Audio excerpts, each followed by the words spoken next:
brought to you by Silver Pumps. Top quality और consistent performance के लिए सिर्फ सिल्वर पंप्स नाम याद रखना। देखिए, जिस दादी शब्द का हम लोग बड़े सम्मान के साथ में इस्तेमाल करते हैं, और मैं तो उन्हीं की बात करूंगा, कांग्रेस के शहजादा राहुल गांधी, प्रियंका गांधी जी, उनका पूरा परिवार इंदिरा गांधी के लिए अपनी दादी का इस्तेमाल करते रहे, पब्लिक मीटिंग में करते रहे और अन्य कार्यक्रम में करते रहे। मैंने उन्हीं का शब्द बोला है, मैंने कोई असम्मान शब्द नहीं बोला है। और मुझे लगता है कि उनको सोचना चाहिए अपनी गिरेबान में झांक करके कि अगर कोई असंसद शब्द होता तो अध्यक्ष जी पहले ही उसको स्पष्ट कर देते। मैंने भी कहा उसी समय कहा, अगर असंसद लगता है, कांग्रेस ये कह दे कि इंदिरा गांधी जी हमारी दादी के बराबर नहीं है, हटा दे उसको, मुझे कोई आपत्ति नहीं है, मुझे कोई आपत्ति नहीं, सरकार को भी आपत्ति नहीं। लेकिन संसदीय परंपराओं को खत्म करने का काम कांग्रेस ने किया है। देश की चुनी हुई सरकारों 100 से ज्यादा बार उनको हटाया गया है कांग्रेस के द्वारा ही। राजस्थान के अंदर भी 90 बरानों के अंदर भैरव सिंह जी सरकार को हटाया था। ये लोकतंत्र का अपमान नहीं था क्या?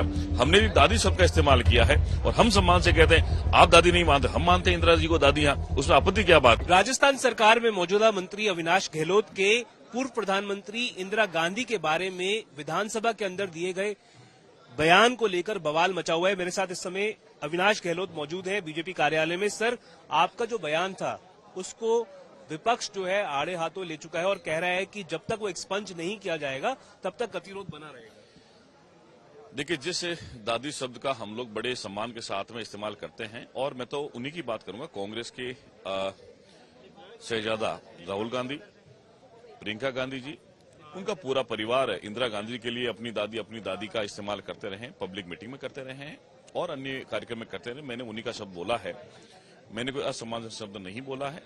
और मुझे लगता है कि उनको सोचना चाहिए अपनी गिरेबान में झांक करके कि अगर कोई असंसद शब्द होता तो अध्यक्ष जी पहले ही उसको स्पष्ट कर देते। मैंने भी कहा उसी समय कहा, अगर असंसद लगता है, कांग्रेस ये कह दे कि इंदिरा गांधी जी हमारी दादी के बराबर नहीं है, हटा दे उसको, मुझे कोई आपत्ति नहीं है।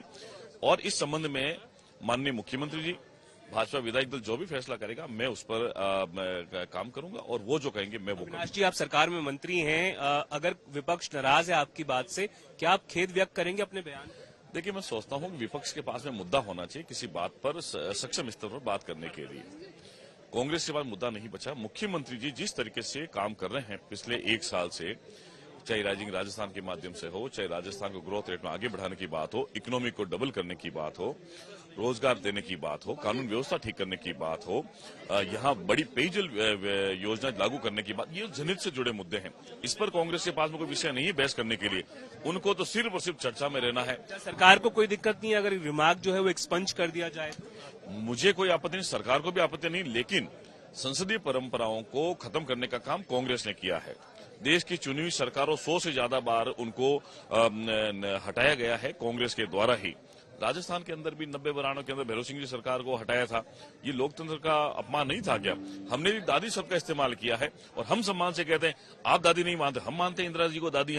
उसमें आपत्ति क्या बात? क्या आपको लगता है कि पक्ष और विपक्ष दोनों तरफ को गतिरोध खत्म करने की कोशिश करनी चाहिए, और अगर उसके लिए आपको खेद व्यक्त करना पड़े तो आप तैयार हैं क्या उसके लिए? देखिए, खेद व्यक्त पहले कांग्रेस के नेताओं को करना होगा जिन्होंने आसन की गरिमा को गिराया है।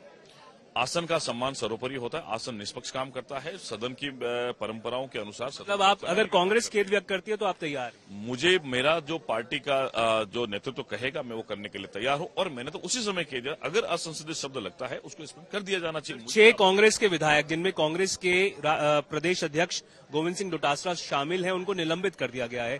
क्या आपको लगता है वो निलंबन वापस अगर करवा लिया जाए तो जो गतिरोध है वो खत्म हो सकता है? आसन से माननीय अध्यक्ष जी का जो भी निर्णय होगा सर्वोपरि होगा, और हमारी पार्टी की तरफ से जो पार्टी का नेतृत्व तय करेगा वो हम सब के लिए मान्य होगा। एक आखिरी सवाल अविनाश जी आपसे।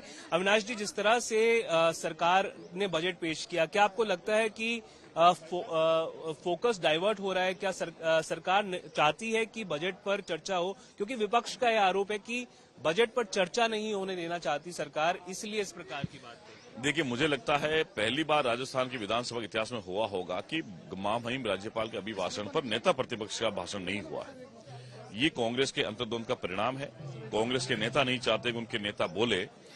दलितों के उत्पीड़न के मामले में कांग्रेस का इतिहास काला रहा है, ये सब जानते हैं। हम लोग चाहते हैं कि सार्थक मुद्दों पर बहस हो, इसमें पक्ष विपक्ष की सामूहिक जिम्मेदारी रहे और कांग्रेस अच्छे मुद्दों पर बात करे, हम उसके लिए तैयार है। कल भी जब ये गतिरोध बना, हमारे अध्यक्ष जी, विधानसभा अध्यक्ष जी की तरफ से भी ये प्रयास किया गया।